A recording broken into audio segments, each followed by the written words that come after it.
هارد لك ايه؟ هارد لك ايه؟ هي دي كوره. يقول لي حاجه غير كده يا ابن حمار، ما ينفعش يعني. كلنا بنلعب كوره يعني، مش قصه يعني. عندنا فيديو. مبروك ليفربول الدوري. مبروك ليفربول الدوري. ما اعرفش جاي بعد شويه. طبعا يعني بعد الشوط. انت كنت قاعد بتعد الايام اساسا عشان بس تعمل الاعلان الرسمي يعني، بس انت كده لكن كده الدوري كده احنا بتاعك. عارفين ان الدوري بتاعنا عشان الباقيين كانوا خايفين مننا. بس الماتش حلاوته تتويج في ان هو خدنا البطوله. ما فيهوش حاجه يعني. لا في اه كسبنا 5 يعني، برضه مش تتويج عادي يعني، احنا كسبانين وبنلعب براحتنا خالص. بس هو ده ماتش احتفال اكتر منه ماتش كوره ما يعني. هي دي بقى الميزه، ان هما ما كسفونيش يعني.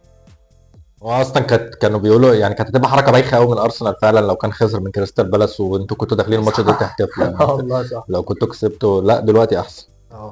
بس شفت احنا لما بنلعب بهدف الرجاله بتلعب في الملعب، دي حقيقه. بس نازلين عارفين ان الجماهير والشارع كله مسدود وخلاص، كده كده احنا هنحتفل النهارده، مش عايزين ايه جنان. نزلوا فرتك الدنيا. وبرده كانت حركه حلوه ان توتنهام جابت الجون الاول. ايوه قال تسخين يعني قوي. يستفزونا. تسخين قوي. ما يعرفوش احنا فاهمين ان كل ده اصلا ان هو سكريبتد، يعني الماتش ده سكريبتد معروف ان هم يرزعونا جون، فنقوم احنا قلبين الدنيا عليهم بقى، وزو وشوط من بعيد ورفعات وكل حاجه انت نفسك فيها. وصلاح برضو ما كسفناش، وقال لك ده فريق لندني، طب تعال لندن كلها بتتاخد اصلا. فقام اداله بقى. بس هم اصلا مش من لندن، هم اصلا من الفيوم. صح. كوك. طيب تعالى بقى نتكلم عن موسم ليفربول كله. يا عم يعني ارني سلوت اول سنه دوري انجليزي. مبسوط. كان يمكن قبله مين اخر واحد قبله اول سنه خدها يعني، ممكن يبقى كونتي برضه. كونتي اول سنه كونتي، بس كونتي جاي من بطل ايطاليا، من مدرب بطل ايطاليا، دوري من الدوريات الكبرى، جه لعب مع ليفربول مع تشيلسي خدها. انما تجربه ارني سلوت ان هو جاي من ايندهوفن. يعني فكره ان انت مدرب تجيبه من ايندهوفن بناء على مشروع كان بينتهي ومشروع تاني انت لسه بتبتديه مع حد انت اقتنعت بفكره، تعالى وخد وقتك واحنا مستنيين. اول سنه دوري. خدش وقت. اول سنه دوري. وايه، مش دوري بس، ده كان مطمعنا في البطولات كلها. حصل. مش جاي يهزر يعني، انا جاي لقيت الفريق، انا كنت متوقعين هنبني، لا الفريق اصلا جاهز ان هو يقش. هو معلم يعني الصراحه، تتحسب له مليون في الميه الموسم بتاع السنه دي، ان احنا اول موسم ليه ياخد الدوري، دي حاجه تتحسب له. انسى بقى موضوع العشم اللي احنا كنا فيه، وان احنا كنا بننافس في كل البطولات. كان عشم بناء على اداء بيحصل في الملعب وكل حاجه، بس برضو ما ننساش ان هو اول مره يجي. ركبه برضو بتتهز، رجليه مش على الارض يعني 100%. مع لعيبه ما هماش ثابتين على مستوى طول الموسم، مفيش سكواد كبير يعرف يسد لو حد وقع، الكلام ده كله. فانجاز اللي عمله ده يعني، مش اي كلام الصراحه. طيب تقييمك لمشوار ارني سلوت لوحده الاول قبل ما نقول اي حاجه. ارني سلوت 9 من 10 السنه دي 9 من 10. بناء على هل هو قدم ما هو اكتر من المتوقع منه؟ اي مدرب هيجي في اول موسم ليه في دوري انجليزي ياخد الدوري طبعا، هي حاجه عظمه بصراحه. هو مش جاي الفريق اللي هو مثلا حمل اللقب فانت كده كده هتنافس، لا احنا السنه اللي فاتت كنا الثالثين يعني، ما كناش الاول والثاني. فانت جاي مع فريق ودوري فيه مانشستر سيتي، فيه ارسنال، فيه وانت تبقى معلم عليهم كده كلهم وتاخد الدوري 10/10. ما تقعدش بقى تقول لي اصل هو الظروف خدمتك. اي حد بياخد الدوري لازم يبقى فيه ظروف بتخدمه يعني. بطل الدوري يعني. ما فيش بطل دوري من غير حظ لازم. احنا هنروح بعيد ليه؟ ليستر لما خد الدوري، ما هي الظروف برضو كانت خدمه ارسنال وكانت خدمه توتنهام، ما عرفوش ياخدوها ليه؟ دي حقيقة. مين مثلا لو بنتكلم على موسم كامل نقدر نطلع مين احسن، كانوا احسن 3 في ليفربول؟ لا هو الدوري بتاع السنه دي مكتوب باحرف من ذهب لمحمد صلاح يعني. الدوري السنه لما خدها قبل كده كان في نجوم كتير معاه ويعتبروا زيه، احنا بالنسبه لنا كمصريين هو محمد صلاح. بس لو جيت للواقع عادي، كان في ماني وكان في يعني في اسامي كتير موجوده. الدنيا كانت متوزعه شويه، كان كلهم تقال، كانوا واصلين خلاص البرايم بتاعهم يعني. لكن انت زي ما انت بتقول اهو، انت بتبني فريق ومعاك واحد في كله بقى ارقام باسيستات بجوان بلعب هجومي بكل حاجه. الدوري بتاع السنه دي هو دوري محمد صلاح، وهو محمد صلاح ذات نفسه عارف حاجه زي كده. طريقه احتفاله بعد كل ماتش ان هو ياخد سيلفي، الكلام ده كله ايمانا من جواه ان الدوري ده بتاعنا، فانا اللي هحتفل بيه في كل لقطه هتحصل، انا اللي هاخد اللقطه ديت، الدوري ده بتاعي. وزمايله مش اسمها ايه يعني، مش متضايقين من الحركه، بالعكس ده هم فعلا لا، ده شايفينه هو مفخمينه البابا. قوي. شايفينه هو البابا بتاع الفريق، وكلهم في الكلام عارفين ان دوت احسن لاعب في العالم من جواهم يعني. فحاجه حلوه ان انت تبقى كبير والناس برضو مكبراك، انت مش كبير بالعافيه. فديت هو دوري بتاع محمد صلاح. بس نستثني بقى محمد صلاح عشان نعرف نتكلم يعني قول، طلعت ادي اول واحد محمد صلاح. هيختار 2 تانيين. تاني واحد بعديه على طول ماك أليستر. مم. هو تاني واحد بعد محمد صلاح. احنا شفنا مستوى كبير قوي في خط وسط، ما يعتبر كله جديد. مفيش حد فيهم من الحرس القديم اللي هو هندرسون، على اللي احنا كنا لسه قايلينه نقول لهم تاني: هندرسون، فابينيو، فينالدوم، كان الكانتارا، الناس اللي هي مين؟ نبي كيتا. نبي كيتا يا عم، صلى على النبي. بس فبالتالي في ناس كانت اساسيه في الوسط، وانت كانت مشكلتك قاعد تدور في اول الموسم عاوزين نجيب زوباميندي، وزوباميندي قام قال لك لا انا مع مندي، انا مش هينفع اسيب مندي واجي. جريت وراه كتير قوي. جرينا وراه كتير فعلا. قال لك يعني هو ما وافقش اصلا هو يروح ليفربول، قال لك انا مستني هروح على برشلونه. فخلاص يعني ايه، كده كده ما هواش السوبر ستار ده، احنا كنا عاوزين نجيبك عشان نعملك سوبر ستار يعني، نضفك يا معلم. بالظبط يعني. فبالتالي انت بقى ايه، خلاص امنت او غصب عنك، انت معاك الثلاثه بتوع الوسط هم دولت اللي المفروض يطلعوا نار من بقهم. اكتر واحد كان ثابت على مستواه، وكان مش مجرد ثابت والله، ده كان بيدي مستوى اعلى من اللي في دماغك كمان، كان هو ماك أليستر. في الماتشات اللي كانت معقربه تلاقيه من نص الملعب بيوسع وسع ويقوم شايطها ويجيب اجوان. فتاني واحد الصراحه بالنسبه لي في الموسم بتاع ليفربول السنه دي ماك أليستر. تمام. ثالث واحد يجي بعديه على طول جرافنبرخ. برضو لا انا اتكيفت الصراحه من النص بتاع ليفربول السنه دي يعني، كان معلمين كلهم. جرافنبرخ كان جاي من حته من ثلاجه فعلا، من الفريزر، مره واحده طلع انت لقيت معاك اعظم ديفندر موجود في الدوري الانجليزي. مش عاوز انفخ اقول في العالم، عشان برضو ايه الفرحه ما تاخدنيش قوي. فبالتالي هو كان اعظم ديفندر موجود في الدوري الانجليزي. حصل. كان اللي هو الكرة بتبني مش مجرد انا بقطع كور، لا ده انا في وسط الضغط انا اللي بشيل الضغط على كتافي، واطلع الفريق من الضغط ده كله، واعرف ابصي لقدام، تبني هجمه، تبني لعبه، الكلام ده كله. فكان برضو مستواه 10/10. طبعا كل اللي احنا بنقولهم دلوقتي مستواهم برضو في ماتشين ثلاثه كده في اللي هو العتمه اللي حصلت في الاخر ديت وقعوا شويه فيهم، ويمكن أكتر. بس انت بتتكلم على موسم. ماشي. ايوه يمكن اكتر من 3 7 8 ماتشات. صلاح ذات نفسه هو بقى لنا كذا ماتش ما بيجيبش جوان ولا اسيستات. بس برضه احنا بنتكلم هنا على دوري 38 ماتش، فانت ما بتقيمش 6 7 ماتشات يعني. حقيقي، عشان بس الناس برضو ايه اللي بيجي في الذهن على طول هو اخر ماتشين ثلاثه، ده اللي بيبقى في ذهنك. لكن لما تيجي تتكلم على دوري كامل حط في اعتبارك الاداءات كلها اللي انت شفتها طول الموسم. واعتقد احنا برضو ايه كانت يعني السنه دي اول مره نصور كده ونتكلم في يعني سنه كامله هم مصورين فيها. لو رجعت للفيديوهات هتلاقي هي الناس ديت اللي قعدنا نتكلم عليها. جرافنبرخ عملنا له فيديو، ماك أليستر، وعملنا فيديو بنشتم في ناس تانية. بس خلاص انا مش هنقعد نمسك واحد لا، ما احنا قلنا 3 طيب الاسوأ بقى مين؟ اسوأ 3 في ليفربول او اللي خذلوك قوي السنه دي؟ نونيز طبعا. كل اللحظات السيئه هي مرتبطه بنونيز في الموسم بتاع السنه دي، من الخروج من السيتي ايه، من الخروج من اسمها باريس، من الخروج من باريس، من الماتشات اللي في النص الموسم اللي هي كانت بتتعقرب كده ونتعادل فيها، كان هو بيبقى ايه الفرصه تجيله سهله يقوم مضيعها عادي خالص، ولا اكنه لعب كره قبل كده يعني. ده ياخد مركز اول بدون منازع. طب هل هو خذلك؟ لا خذلني. انا ما كنتش متوقع، انا عارف ان هو وحش من المواسم اللي فاتت، بس انا مؤمن ان هو انت بتعمل اللي عليك ربنا يكرمك.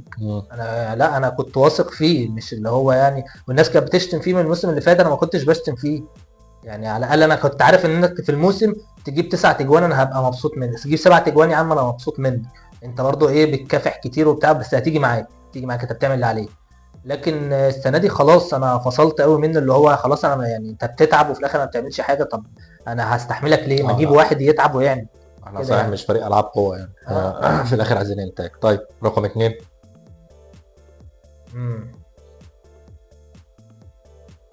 سيء، حاجه وحشه، روبرتسون. ما هو ده اللي كنت هقوله، بس يعني كنت هدي مقدمه ان هو يعني مش نيله بس هو بقى اللي انت عايزه. ماشي. تاني واحد ممكن نقول روبرتسون، بس بعيد قوي يعني عن نونيز يعني. هو روبرتسون اساسي وبرضه يعني لعيب انت تديله ثقة، ولعيب ياما شفنا منه خير كتير. هو وحش بس عشان احنا شفنا منه حاجات اعلى من كده بكتير، شفنا منه امان في الدفاع ما لقيتهوش السنة دي. كان بيغلط غلطات، وفي الاواخر بقى كمان ظهرت، كان بيعمل اسيستات كمان للفريق اللي بيقابلك يعني. فهو يعتبر اقل واحد. وكان طول الموسم انت بتتساءل هو السنة دي كفاية روبرتسون؟ يعني قاعد تتساءل لغايه ما اكدها لك خلاص في اخر الموسم ان هو فعلا كفايه روبرتسون يعني. بس هو الراجل كان له ارث كبير قوي في ليفربول، على لدرجه راسنا. فعلا ان انت لما بيعمل ماتش كويس او لقطه حلوه انت بتبقى فرحان بيه وفرحان له، اه، وشايف ان هو طب بس تعالى بدي ودي كفايه. ما هو ده اللي خلانا في اول الموسم زي ما بقول لك قاعدين نسال، لكن ما فيش اقتناع يعني هو ده يا ترى ده هيبقى اخر كده يعني. لغايه اما في الاخر خلاص بقى انت كده يعني ده الاخر بتاعك، وانت محتاج تبني بقى. يعني انت ايه في الفريق اللي معاك ما هوش اعلى حاجه، انت برضو محتاج تبني، فمحتاج تبقى ناس رجلها حلوه في الملعب.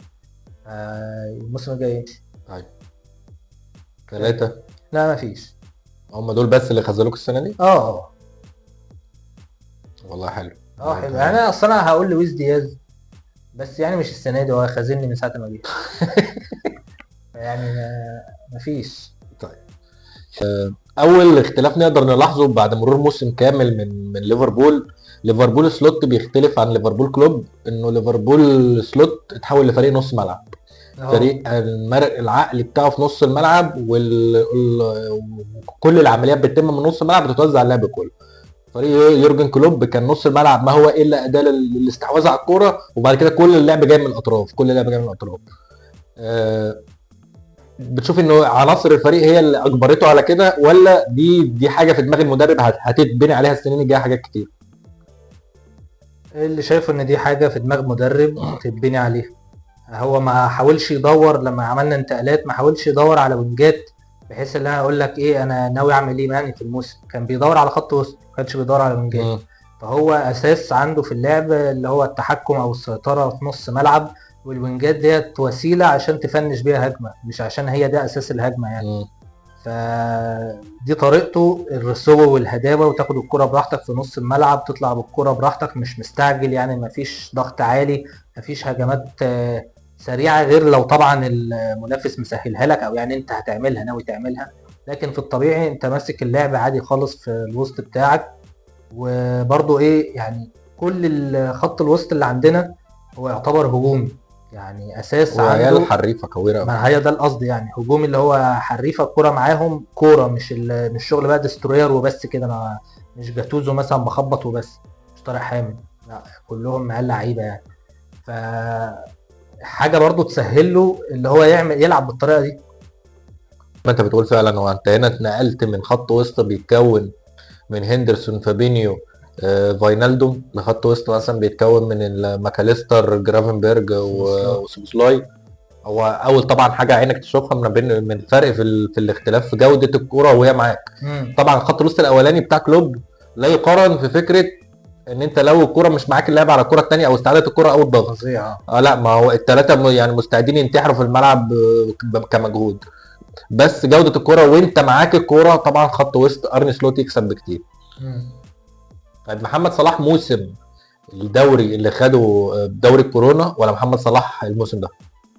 محمد صلاح دوري الكورونا. محمد صلاح الموسم ده احسن من كل المواسم اللي فاتت، احسن من الموسم اللي هو جاب فيه احسن عدد، اللي هو اول موسم ليه يعني. الموسم بتاع السنه دي هو احسن موسم لمحمد صلاح. الموسم بتاع السنه دي هو عرف اي حد بيلعب كوره انا الوحيد اللي في الهجوم، انا الوحيد اللي بعمل كل حاجه في الكوره، اجوان، اسيستات، لعب، حتى فرص هتيجي انا الوحيد اللي بعملها.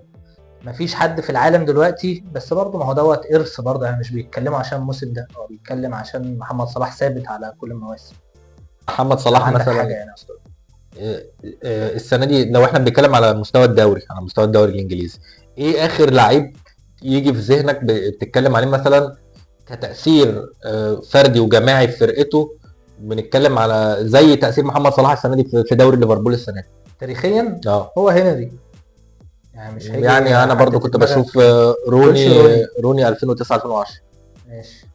انما برضو احنا بنتكلم عن لقطات ايقونيه فعلا. الدوري الموسم ده انا عشان لما بنيجي نقول دوري محمد صلاح يعني انا ما بنتكلمش من باب ان احنا مصريين او من باب ان احنا ابننا وبنطبل له.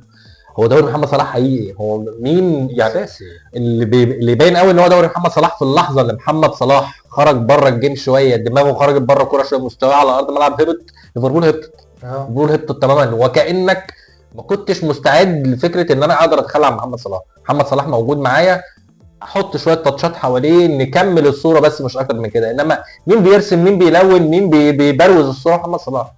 ف يعني انا فعلا احنا بنتكلم دلوقتي عن هو فريق ليفربول لما خد الدوري السنه دي هيتسمى دوري محمد صلاح بالارقام الفرديه طبعا لا جدال، ما فيش حد مقرب منه حتى في الدوري.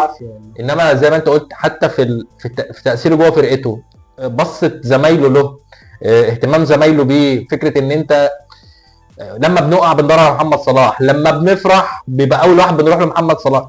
هنا الموضوع تخطى فكره ان انت لعيب كبير، حتى انت بقيت يعني راعي من رعاة النادي، ايقونه من ايقونات النادي فعلا. أيوة. لو احنا عايزين صوره اعلانيه، صوره حتى اللعيبه يعني تتكلم من، انت عارف انت لما تيجي تقول ايه، تسال حد تقول له انت منين، يقول لك انا من كذا، اقول له ايه البلد دي، يقول لك البلد اللي طالع منها كذا. او انا تخيلي دلوقتي انه لو في لعيب في ليفربول بيتكلم عن ليفربول بيتكلم عن محمد صلاح رقم واحد، انا بالفريق اللي فيه محمد صلاح يعني. ايوه وهو كل اللعيبه بتقول كده، يعني احتفالاتهم بتقول كده، طريقه لعبهم في الملعب اصلا لما كلهم بيدوروا. يعني في بتاع ماتش النهارده دوت كان في فرصه جت لجاكبو يا لويس دياز، جات له انفراد اللي انت شوطها هتجيب جون، لا بصاها لمحمد صلاح عشان هو اللي يجيبها، بس في الاخر يعني هو طلع اوف سايد.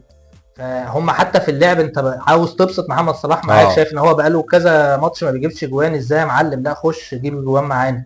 فيعني كل حاجه بتخد. عارف انت ميسي في الارجنتين، انا شايف المعامله ديت مع صلاح في ليفربول كلهم، بس هي بس ناقص صلاح يتخانق هتلاقي الفريق كله راح يضرب العيال الخناقات مع محمد صلاح. فاحنا بس عايشين في زمن الاسطوره طبعا. ده اعتقد الحاجه الوحيده الجدليه اللي انت ممكن تلاقي واحد قصادك يجادلك فيها. لكن احنا لو بنتكلم بعد 10 سنين، اعتقد كل الاصوات اللي بتحاول تجادل هتبقى سكتت خالص، وهتبقى عندها يقين ان فعلا محمد صلاح دوت اسطوره. زي ما بيتكلموا دلوقتي مثلا عن هنري، زي ما بيتكلموا عن دروجبا، زي ما بيتكلموا عن ناس كتيره في كل فريق كده ان ده اسطوره. ليه؟ عشان خلاص زي ما احنا كنا قلنا زمان خالص كده في نص الموسم ولا حاجه، انت خلاص ما بقتش شايف الوحش بتاع الناس دي، انت ما فيش في ذهنك غير اللحظات المؤثره اللي هي اتعملت. بعكس صلاح انت شايف الوحش والحلو، فانت عقلك لسه ايه شايف هنا وهنا، لكن انت خلاص ناسي يوم ما كان هنري كان اوف في ماتش من الماتشات، انت ناسيه، انت مش فاكر غير بس اللحظات وهو بيحتفل، لحظات وهو بيبص للحكم وبيقول له انا جبتها اهو، فاهم؟ يعني هي ديت اللي انت فاكرها. ده نفس الكلام بالنسبه لمحمد صلاح، انت بس عايشه، المفروض تبقى مبسوط ما تبقاش جاحد وترفض الواقع اللي انت عايش فيه ده. معلش يعني هي مساله وقت مش اكتر، هو طبعا كل واحد يشوف اللي هو عايزه، ربنا يوفق الجميع، بس في حاجات بتبقى تخطت مرحله الاراء المنطقيه. يعني او خلاص اوكي، انت ممكن، انا ممكن دلوقتي اطلع اقول انه ميسي مش لعيب جامد، خلاص وليكن ده رايي، بس احنا هنا ما بنتكلمش ان هو احنا مش هنخش في مجادله مع واحد منطقي، مش هعرف اقول له اسباب. انا بحس ان ميسي لاعب وحش، خلاص اوكي، دي مسؤوليتي، دي مشكله. هو برضه انت تيجي دلوقتي تقول لي محمد صلاح لا لعيب مش حلو، يعني لعيب حظه خدمه، لعيب الظروف خدمته، ايا كان اللي انت هتقوله رايك يحترم وكل حاجه، بس مش هقدر اخش معاك في جدال، لانه مش هتعرف تديني اسباب، مش هتعرف تديني اسباب منطقيه. ايه اللي محمد صلاح موته في حياته اصلا ما عملوش؟ فما فيش، ملهاش ماسكه خالص. فبصوا يا جدعان، والله انتوا عايشين في اسطوره هتنتهي وهيطلع غيرها ان شاء الله، بس نتبسط برضو باللي موجوده، ونتبسط بكره بعمر مرموش لما يبقى اسطوره ان شاء الله، وجماهير ليفربول تتبسط وتزغرط وتعمل كل حاجه هي عايزاها. احنا بقينا 20 زي مان يونايتد، ومان يونايتد هو تحت يعني ايه بيصارع الهجوم مش هنتكلم عليه عامه، بس انت دلوقتي خدت البطوله رقم 20 وعلى المستريح على المغمض. ارسنال كانت قاعده تسقط في نقط، خلاص بقى عندها طموح ان هي تاخد شامبيونز ليج، فوقك منهم مش هيعملوا حاجه، بس انت ارقص واحتفل واتبسط، وعلى 1:30 وعلق صور محمد صلاح مع ماك أليستر مع ارن سلوت. واللي صعبان عليا في الليله دي كلها حبيبنا يورجن كلوب، اول لما مشي من هنا خدنا دوري كده في منتهى السهوله. you will never walk alone.